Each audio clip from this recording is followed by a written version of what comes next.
what is going on with Erika Kirk? So Erika Kirk is being accused of being a pedophile. That's what's basically going on. There's a lot of stories that are being published about her being linked to sex trafficking, mostly because she did that speech. Remember the big tour, the whatever Phil Heaven tour, right? The Jim Jones tour. And one of the pastors there is getting sued for some sex trafficking in Romania. Okay, this is a real problem in Romania, the home of Andrew Tate. And so obviously there's been some scuttlebutt about her charities that she's worked with in Romania, about her association with these church members that are now getting sued for human trafficking. So there's a lot of that going on. Harvest Fellowship with Greg Laurie. That's who it is. There's multiple lawsuits filed against Greg Laurie and Harvest Church, like more are piling in as the days go by. Okay, there's 12 lawsuits previously filed, and there's SA going on in Romania through Harvest Church. And Greg Laurie and Paul Havsgard was the leader that was running these orphanages. And Greg Laurie knew this guy was having all these issues, and he just let him run rampant. But so there's a lot of SA charges coming for these guys. And guys, this is who she spoke with. She spoke with Greg Laurie, right, on stage at his church. So, obviously her Romanian angels, she's connected to Greg Laurie. She's connected to Romania. She's connected to Donald Trump. She's connected to Jeffrey Epstein. And in the middle of all this, she hooks up with Charlie Kirk. And then Charlie Kirk ends up dead. And now she's the president, the CEO of Charlie Kirk's little organization. And now it's become basically the Benjamin Netanyahu show. I mean, this is weird, right? That's a lot of weird connection to have, bro. What are the chances? And now a lot of it is just speculation and rumor, of course. But, dude, there's a lot of weird connections there. Why are they all connected, right? Why? Seriously, why is every Trump-orbited person deeply connected to Jeffrey Epstein, in business with him? Why? I believe Candace Owens is going in on it, and obviously they're digging through her timeline. I mean, they're just on her ass, right? I mean, it's like MAGA shit, okay? MAGA being MAGA. I'm just curious about where they're going with all this, because now, guys, the content is just going wild. They're having a field day with Erika Kirk and Jeffrey Epstein. I've been an Erika Kirk hater since day dot because I've been clocking how sketchy she is, but it gets worse, potential Epstein ties worse. The story starts with the Corcoran Group. Corcoran Group is a luxury real estate company out of New York City. Frankly, the entire Corcoran Group company should be under fire right now for the ways in which it appears in the Epstein files. First and foremost, Lynn Rothschild, who is obviously in the Epstein files a lot. She is allegedly who introduced Jeffrey to both Prince Andrew and Alan Dorsovich. Alan is the one who helped Jeffrey swing the sweetheart deal of 2008 in the files. Lynn is listed as the president of the Corcoran Group. A notable problem with this is that the CEO and president of the Corcoran Group since 2000 has been a woman named Pamela Leibman. Pamela is also in the files. After Epstein got out of prison in 2010, at this point, we all know he is a child predator and a piece of shit human being. So at best, it is an interesting business choice for Corcoran to be working with him at all. Specifically, Pamela goes back and forth with a mortgage broker regarding an NDA for Epstein's 9 East 71st Street house, the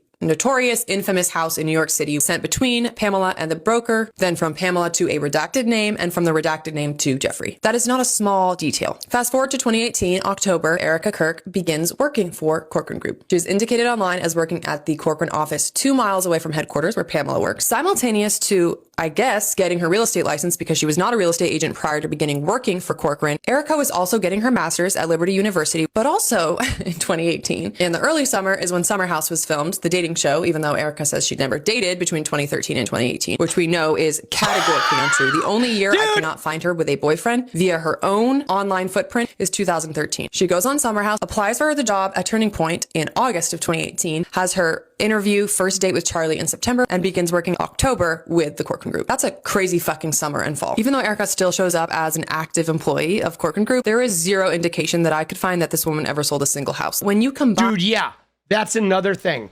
I don't think she never did any real estate, okay? She right? You know what I mean? She goes, she applies at 𝗙PUSA, she honeypots Charlie, she gets hired at Corcoran Group.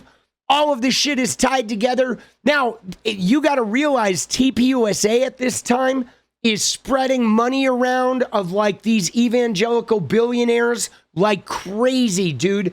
They're moving money to state senators in Arizona. They are like putting money into shell company after shell company. I mean, this shit is like some wild stuff. But this woman is a fucking nobody at this point. And that's really weird for a nobody with no real estate experience whatsoever ending up getting hired in that shit. You know?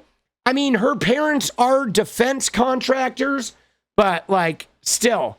Combine this with the fact that she, by her own accounts, was basically recruited by Trump's pageants. You have the Romania angel situation and the local people accusing this organization that she was at the helm of kidnapping and trafficking children. She is randomly in a 2015 CIA documentary with the director of the CIA. She's contradicted other 𝗙PUSA people's accounts of September 10th. Her alibis have not lined up. She has accused anyone questioning the narrative the FBI is telling us about how Charlie died of a sickness of the mind. See, that thing with the CIA director is pretty weird too. At what point do we stop calling these coincidences and acknowledge the fact that this is a pattern? Mind you, all I've pointed out are discrepancies in her own self-reporting of her life. I haven't even touched on the discrepancies of the actual case surrounding Charlie's murder. The miracle bullet that for whatever reason didn't go through his neck. The 5 different DNA sets found on Tyler's gun. The fact that there's footage of Tyler running off the roof, but there isn't footage 15 seconds prior of him pulling trigger or disassembling his gun and stuffing it back in his backpack. What I'll say is this. Jeffrey Epstein had to get the children from somewhere. See, that is the crux of the Erika Kirk thing, guys. Is wondering about her participation in Romania at the same time Jeffrey Epstein and Jean-Luc Brunel were importing girls from the Eastern Bloc countries. So her Romania trips were 2012 to 2014. And now, guys, here's why people are wondering about her, is because of the timing of it. So Epstein, let me give you the timing here. In the 90s, Epstein was like girls through Trump and John Casablancas and the modeling agencies. That's where the girls came from in the 90s. Then Trump sort of bounces out a little bit, gets heavy into Mar-a-Lago. During the 2000s is when he built the network of girls finding girls, okay? You had the local Palm Beach girls with the pyramid scheme of finding girls from Palm Beach. Now, that lasted until he got arrested, okay? 25, he gets investigated. 26, he gets arrested. Then eventually his case drags on. He goes to jail for a little while, right? 13 months. But now by 2009, he's out of jail. But here's the deal. He was still abusing girls. There have been plenty of girls that have been abused by him after that time. And now the thing is everybody's wondering, well, where did he get them? Where was he getting the girls from 2010 to 2019? Because he didn't have a network running in Palm Beach anymore. He wasn't like pulling them out of the modeling agencies with Trump anymore. He wasn't pulling them from Mar-a-Lago after that. So that's why I think they're looking at Erika Kirk because they're figuring that's when the girls started coming from overseas. And obviously Jean-Luc Brunel was involved in this shit. And so this is why people are wondering, was she bringing people from Romania? I mean, there's a lot of, I guess there have been a lot of rumors about Romanian angels.